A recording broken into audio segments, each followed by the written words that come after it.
Keeping Omaha competitive with other cities. That's what city officials say is the goal of a new proposal that, if passed, could spur hotel growth in the metro. First Alert 6's Ron Johnson explains how it works. It's called the Hotel Occupation Tax Reinvestment Program, and city officials hope it will attract more upper-scale hotels to Omaha.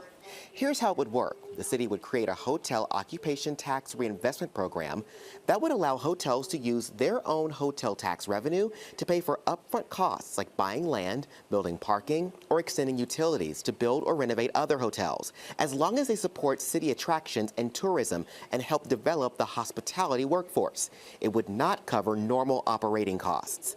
So I spoke with a member of the city's economic development team, and he told me that a stronger hotel base will go a long way towards attracting more visitors to town.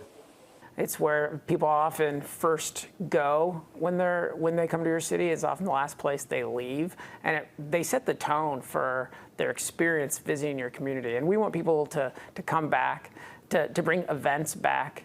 And we want people to recommend coming to Omaha to their friends and coworkers. Hotel owners would have to apply and be approved to use the program. City council members are expected to consider the proposal for the first time next Tuesday. A public hearing for you to weigh in will happen the week after, and if approved, this program would go into effect early next year. In the newsroom, Ron Johnson, First Alert 6.